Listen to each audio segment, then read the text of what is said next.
Bienvenidos a la Biblia en casa. Lecturas devocionales basadas en el libro de Primera de Timoteo. No te pierdas esta serie de devocionales. Conéctate a nuestro canal de YouTube, El Redil de Itagüit, de lunes a viernes a las 7:30 de la noche. Hola, muy buenas noches. Bienvenidos a nuestro tiempo La Biblia en casa. Hoy lunes continuamos con nuestra serie de lecturas devocionales en la primera epístola del apóstol Pablo a Timoteo, y hoy vamos a estar en el capítulo 3, versos del 14 al 16. Solamente vamos a leer 3 versículos y los voy a leer en la Biblia Las Américas. Dice así: Pablo le dice a Timoteo estas palabras: te escribo estas cosas, esperando ir a ti pronto, pero en caso que me tarde, te escribo para que sepas cómo debe conducirse uno en la casa de Dios, que es la iglesia del Dios vivo, columna y sostén de la verdad. E indiscutiblemente grande es el misterio de la piedad. Él fue manifestado en la carne, vindicado en el espíritu, contemplado por ángeles, proclamado entre las naciones, creído en el mundo, recibido arriba en gloria. Amén. Oremos para empezar. Padre Santo, Señor, en esta noche ponemos este tiempo de lectura devocional, Señor, aquí en Timoteo, en tus manos, Señor. Que seas tú glorificándote, Señor, que seas tú hablándonos, Padre. Señor, que nos permitas ver las cosas prioritarias, Señor. Te lo pido, Dios, en tu nombre precioso. Amén, Señor. Amén. Bueno, nosotros estamos esperando que ustedes estén haciendo esta cartilla, la cual aparece. Si todavía no la tienes, te invito a que la puedes descargar por esta página. Cuando nosotros nos acercamos al texto, como en estos 3 versículos, y vamos a entrar en observación, no es necesario que si ya nos memorizamos esas preguntas, no es necesario que debo responder pregunta A, B, C, D. No. Cada texto es diferente. A veces no tienes que responder a todas esas preguntas. Lo importante es que tú sí te memorices esas preguntas para que puedas ir comprendiendo el texto. Y aquí hay una de las preguntas, amor, que me hago y te hago también a ti. Y es que hay una petición que le hace Pablo a la iglesia. ¿Cuál es esa petición? Que se mantenga como columna y baluarte de la verdad. ¿Y qué significa para aquella época, en aquel contexto, ser columna de la verdad? A mí la imagen me hace pensar en las edificaciones antiguas que requerían de esas columnas, especialmente, no sé si han visto las imágenes de los templos griegos o de los edificios griegos, que son muchas columnas alrededor que sostienen un techo y todo es de edificación de piedra. Me hace pensar en esa idea. Y es así, un poquito investigando en la parte del contexto cultural, uno de los templos en Efeso importantes era el templo de la diosa Diana. Y este se caracterizaba porque era una de las 7 maravillas del mundo. Este templo contenía 127 columnas y cada una de esas columnas había sido un regalo de un rey. Estas columnas estaban revertidas de mármol y estaban adornadas de joyas y encubiertas de oro. Imagínense, estas se veían en toda la ciudad. Esto es importante porque vamos a entender un poco y vamos a seguir observando el texto. Y seguimos en esa parte de observar. Y hay esto sí es que veamos y observemos que este texto nos habla de términos teológicos. ¿Tú observas algunos términos teológicos aquí? Creo que un término importante aquí es la piedad. Es un término... De hecho, muchas Biblias hablan de estas 3 versos como el misterio de la piedad. Hablan del tema de la piedad de Cristo, pero también creo que hay temas relacionados con lo que es la encarnación y la obra de redención. Así es, y vamos a seguir observando el texto y también entrando un poco antes de cómo era la situación de la iglesia. En este texto se utilizan metáforas. Yo no sé si tú ves algunas metáforas que utiliza el escritor. ¿Cuál tú crees, amor, que son una de esas metáforas? Bueno, yo creo que la acabamos de mencionar, la iglesia como templo, la iglesia como columna. Es aquí, y es importante porque con el tema de las metáforas, tenemos que entender que las metáforas no ilustran toda la verdad sobre un concepto, sino resaltan un concepto en particular.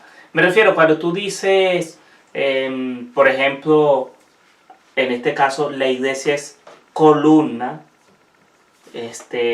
columna y baluarte de la verdad, piensas en dos cosas. La columna de ese templo, como lo acaba de describir Marjorie, y baluarte es una fortaleza, es algo que protege, pero eso no es toda la verdad sobre la iglesia. La iglesia también es una comunidad de amor, la iglesia también es un organismo, y una columna no lo representa, pero la columna sí representa sostén, fortaleza. Entonces están tomando metáforas que hablan de funciones críticas relacionadas con el sostén, la protección y el resguardo. Y eso es importante porque cuando encuentras una metáfora, tú debes encontrar a qué significado está apuntando, y eso te va a guiar a entender el texto. En este caso parece que Pablo está exhortando a Timoteo, o le está recordando a Timoteo, que una de las funciones de la iglesia es defender y sostener la verdad. Quiero preguntar, ¿qué verdad? Y eso es lo que continúa el texto. Sí, y eso lo vamos a hablar un poquito en el tema de entender, pero vamos a seguir observando. Otra metáfora que también nos muestra es que la iglesia es casa de Dios. La iglesia es casa de Dios, y estaba investigando este término griego que es oikos, y esto significa que es la edificación donde viven las personas mismas, es decir, o sea, la familia. Y la iglesia es el lugar donde aprendemos a vivir como en el hogar. Y debemos enfatizar allí las relaciones de sus miembros. Entender el concepto que somos casa de Dios, que somos una familia, así como nosotros convivimos y vivimos con nuestros hermanos, hijos, primos, abuelos en nuestra casa, eso debe de ocurrir en la iglesia. Amén. En la iglesia. ¿Cómo era la situación de la iglesia en aquel momento? Pienso que, y es evidente, empezamos a verlo desde el comienzo de la epístola, y aquí siempre hay una pregunta que para mí es muy importante, y es el literal C, ¿qué es importante en el párrafo anterior o en el párrafo que está después? Esta pregunta, y quiero hacer aquí una pequeña nota de estudio bíblico. Si ya tú estás estudiando más a profundidad un texto, por eso siempre es importante hacer unas primeras lecturas de Timoteo, por ejemplo, para entender qué es lo que va a pasar después y qué es lo que está antes. Pero si estás haciendo una lectura poco a poco, esta pregunta se responde pensando qué fue lo que pasó antes.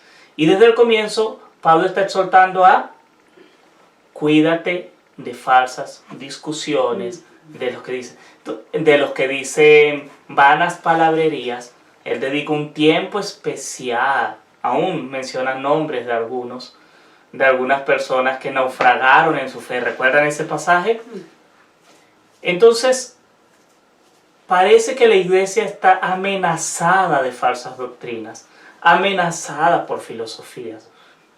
Tanto así que es una urgencia Y aquí entra lo que mencioné hace un momento, que la iglesia se vea como defensora de la verdad. Es interesante. Hay una realidad que parece que está impulsando el uso de esta metáfora. Pablo no utiliza metáforas de comunión porque parece que la comunión seguramente era un problema, pero no era el problema que Pablo tiene en mente. Es un problemas relacionados con filosofías, con creencias, con distorsiones a la verdad. Así es. Y vamos a pasar a nuestro segundo, y que es entender. Ya observamos, ahora vamos a entender, pensando en estos oyentes, si qué les animó o qué desafíos tenía para la iglesia. Aquí Pablo los anima a defender la verdad, pero hay algo interesante. Si vemos desde el comienzo, Pablo le está recordando a Timoteo varias cosas que debe hacer. Comienza recordándole: no te metas en vanas discusiones, no hagas caso a fábulas, a genealogías. Luego le empieza a recordar qué es lo que debe creer. Luego le empieza a hablar sobre la oración. Luego les empieza a hablar sobre la oración de las mujeres. Luego, el viernes Jorge y Yolima nos contaban sobre la formación de obispos, de líderes. Hay muchas cosas que había que hacer.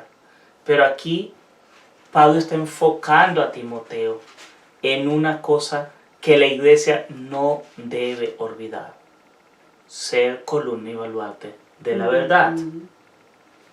Y entendiendo esos dos verbos de columna y baluarte que ya observamos en el texto, ahora preguntémonos qué nos dice acerca de Dios.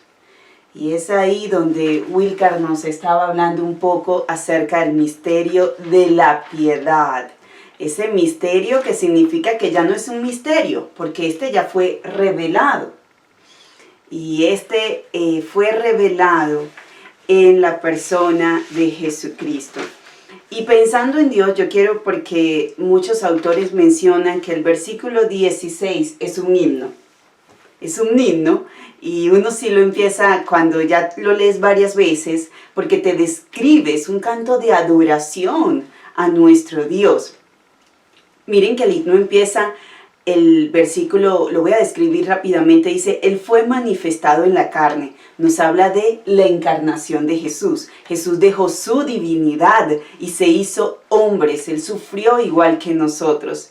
Segundo, él habla de vindicado en el Espíritu, y es la obra, el obrar del Espíritu para probar que Jesús es el Hijo de Dios. Exactamente. De hecho, aquí es cuando tú piensas, fue esa vindicación del Espíritu, que obró resurrección, que obró con poder en él, que demostró que ese hombre que andaba por Galilea era Dios. Eso es lo que quiere decir. El Espíritu fue el que demostró, justificó, otras Biblias utilizan la palabra justificó, que Él era Dios. Fue a través del poder del Espíritu que Jesús encarnado demostró su divinidad.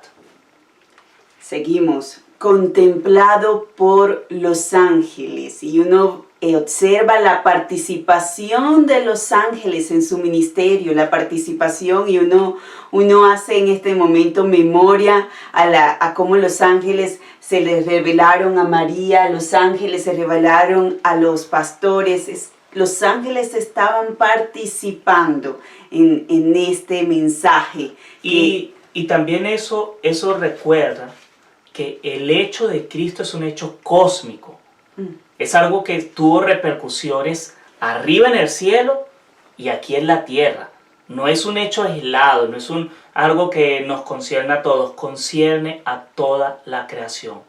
Todo lo que ha sido creado fue tocado de alguna manera, fue manifestado, le fue manifestado la obra de la encarnación.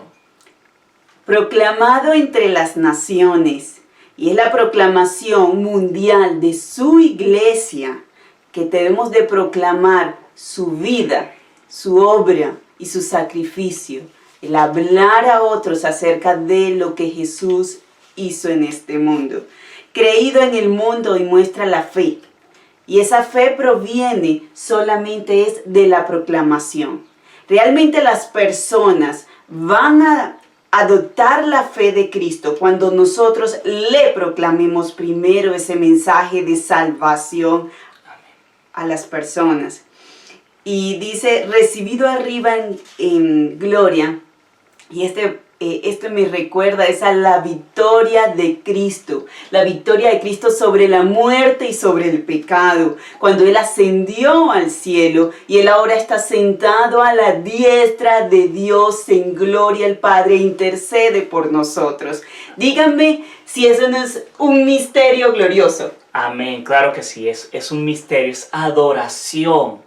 Y cuando yo leo este pasaje es como cuando a mí me dicen, ¿qué opinas de la gracia o cómo la gracia de Dios ha impactado tu vida? Y lo que me provoca es cantar ese hermoso himno, Súbdime gracia. Amén. Esto es lo que Pablo está haciendo. Él dice, te recuerdo el misterio de la piedad y lo canto con un himno. Y me imagino a Pablo mientras escribe que va tarareando. O mejor dicho, esta carta Pablo la dicta al parecer quizás. Entonces Pablo canta el himno y lo tararea. Y seguramente la iglesia, Timoteo cuando lee lo tararea. Es adoración. Porque el misterio de la gracia de Dios debe llevarte a la adoración. Estos no son cosas, información teórica de esa que tú lees y dices, oh, muy curioso, muy interesante, he crecido en mi conocimiento, ahora sé, tengo un tema de conversación en una reunión. Hace poco estaba preparando una charla que voy a tener y estaba leyendo historias sobre el Titanic y datos técnicos. Y esa información, eso no cambió mi vida, solo me dio más información, metió más cosas en mi mente, en mi cabeza, pero eso es todo. No salí conmovido, no salí asombrado. Bueno, quizás me asombró un poco algunos datos, pero no es algo que trascendentara mi vida. Es solo tema que puedo sacar mañana en una reunión y quiero tener una conversación interesante con alguien y puedo decirle, yo leí que el Titanic, tal. Pero esto es información que te lleva de rodillas a la adoración, porque el misterio del Evangelio debe llevarte en rodillas a la adoración. No es solo información técnica. Si lo estás asumiendo como información técnica, permíteme decirte que estás leyendo mal el Evangelio, que estás leyendo mal la palabra de Dios. Estás solo adquiriendo información y no te va a ser útil. Y por esa razón el llamado, ¿y qué nos dice del hombre? El hombre debe inclinarse, es adorar a ese Dios el cual nos ha revelado este gran misterio, que en el Antiguo Testamento no se les había revelado como se nos ha revelado a nosotros ahora por medio de la persona de Cristo. Y yo pienso también en la iglesia, el tema de la iglesia y el creyente, el mensaje que se le da a la iglesia. La iglesia en griego significa eclesia, que es una asamblea o congregaciones. Es la congregación de quienes han sido separados para el Dios vivo. Uno que no es igual como los ídolos que adoraban en Efeso, como la diosa Diana. Este es un Dios vivo, un Dios que habla, un Dios que obra, un Dios que está trabajando, un Dios que quiere relacionarse con nosotros. Y este es el llamado que se nos hace a la iglesia, de mantenernos firmes, bien alta esa verdad, de tal manera que todos puedan verla. Esa verdad que nos muestra que es la iglesia del Dios vivo, columna y sostén de la verdad. Nosotros tenemos la verdad del Evangelio y nuestro deber es así como se mostraba en esos templos bellísimos. O imagínate la Torre Eiffel. Nosotros tenemos la verdad que debemos mostrarla, proclamarla al mundo. Como iglesia debemos hacerlo. Punto central.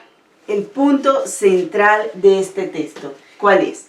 Y el punto central de este texto es: recuerda que la iglesia tiene un objetivo único: ser columna baluarte de la verdad. Ese es el punto central de este texto. Hay muchas discusiones sobre propósitos de la iglesia. Hay iglesias que son lugares para recibir consejo. Y hay iglesias que se especializan en atender a los necesitados. Y hay iglesias que son luchadoras sociales. Y esas cosas son importantes, pero no son el punto central de la iglesia. La iglesia tiene algo que es único, y es la verdad del Evangelio.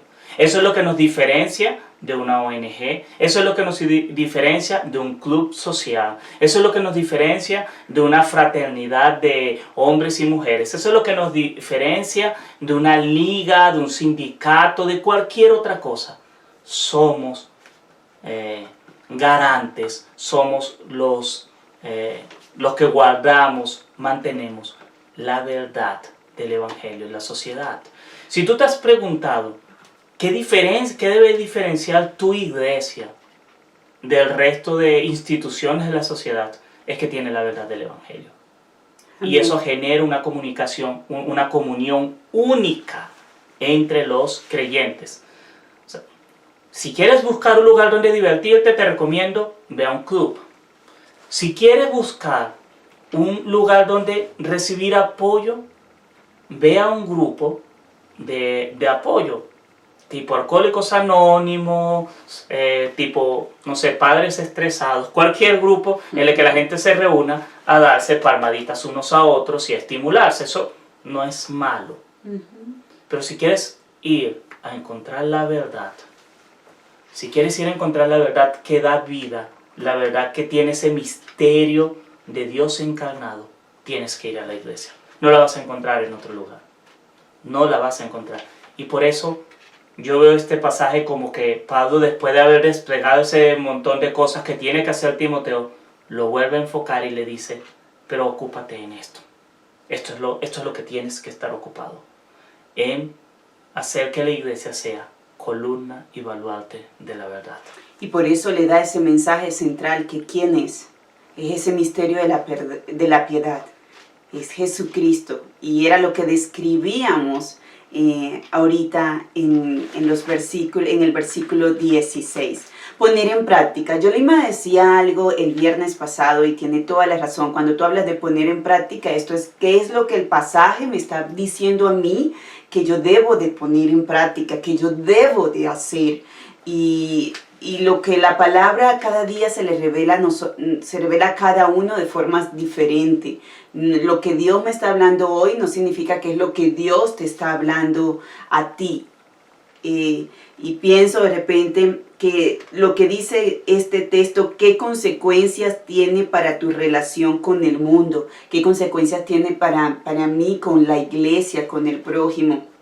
Me recuerda y me reta que la iglesia tiene una identidad y esa identidad debe estar enfocada en Dios. Nosotros somos la casa de Dios, somos una familia y a veces vamos a fallar, pero como una familia nos vamos a perdonar. Como una familia todos buscamos un mismo fin y en este caso tenemos la misión que nos ha sido encomendada a la iglesia. Por tanto, id de hacer discípulos a todas las naciones, bautizándolos en el nombre del Padre, del Hijo y del Espíritu Santo. Y aquí yo vengo pronto.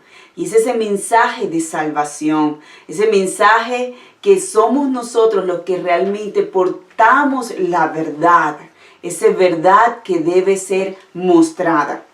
Y yo pienso que una consecuencia para mí con la iglesia es esta verdad debe ser mostrada al mundo en estos momentos con urgencia.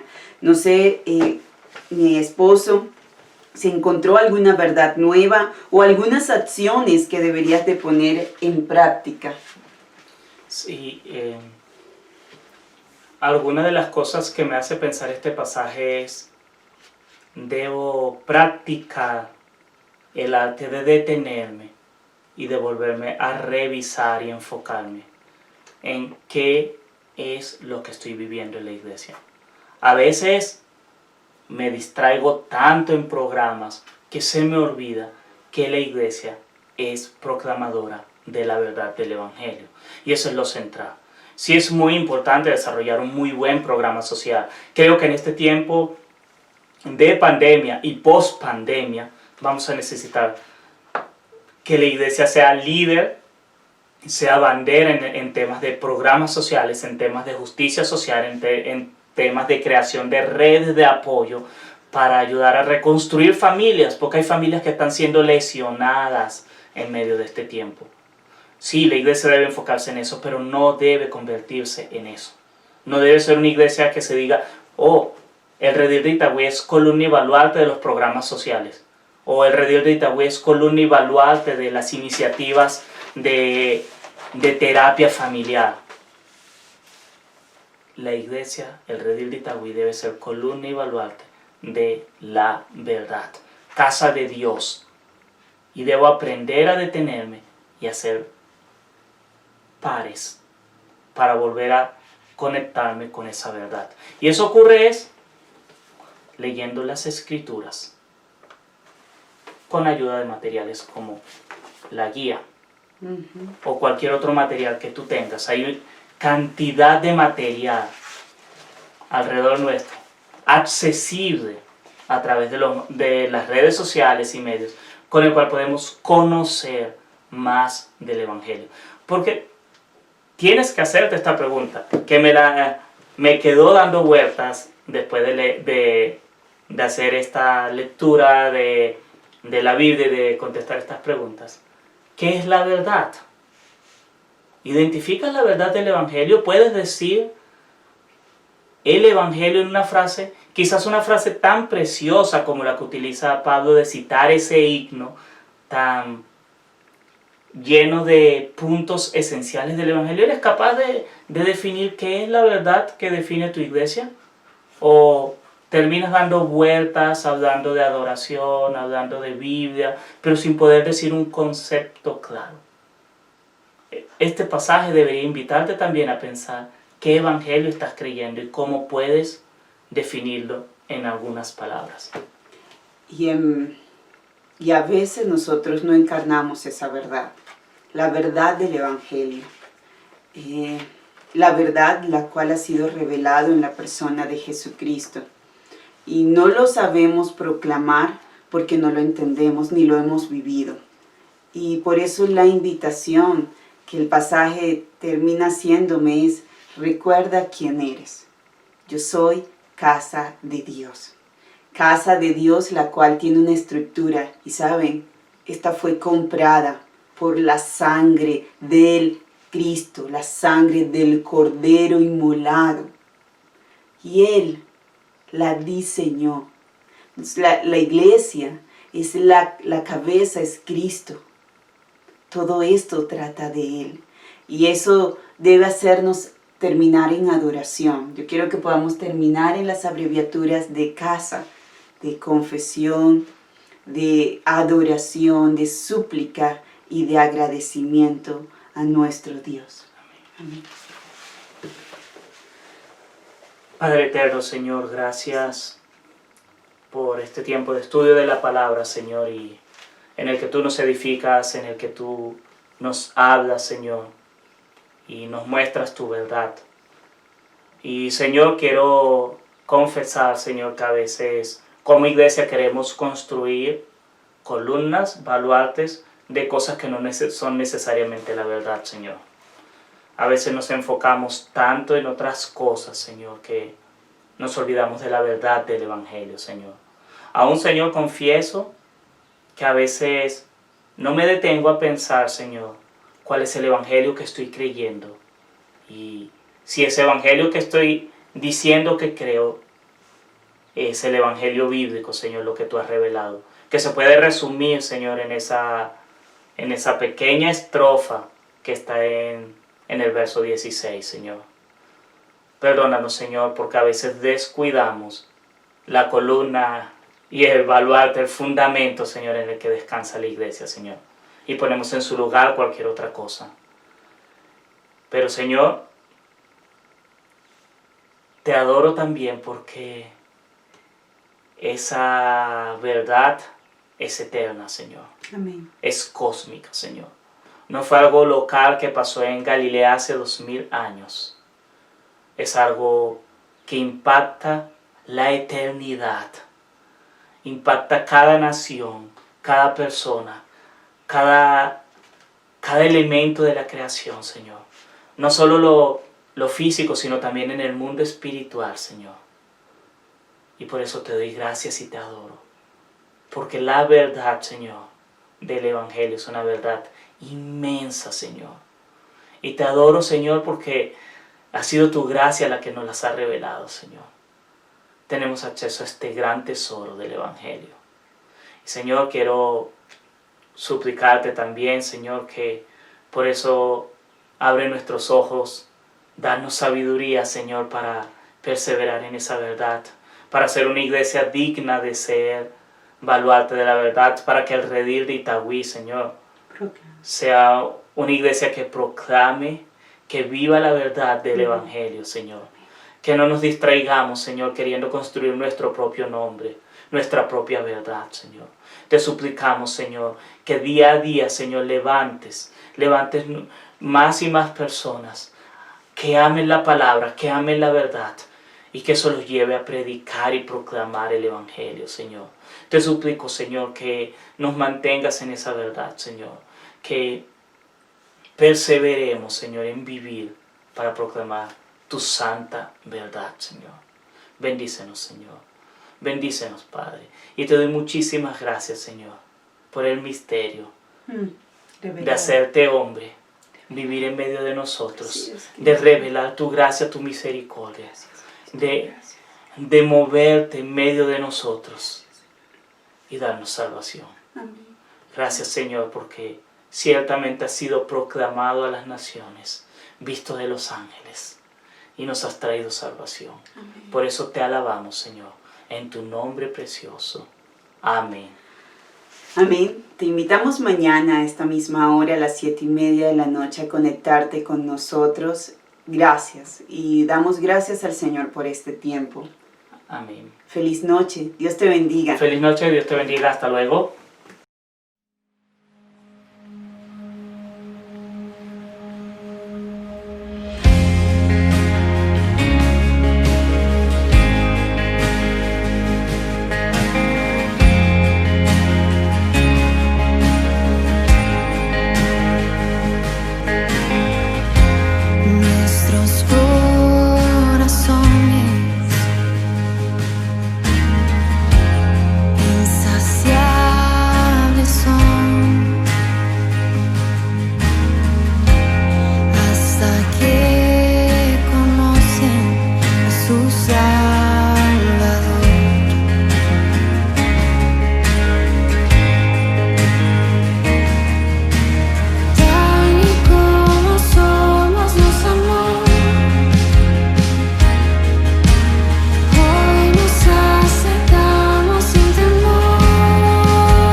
Fuimos alcanzados.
esperanza fiel,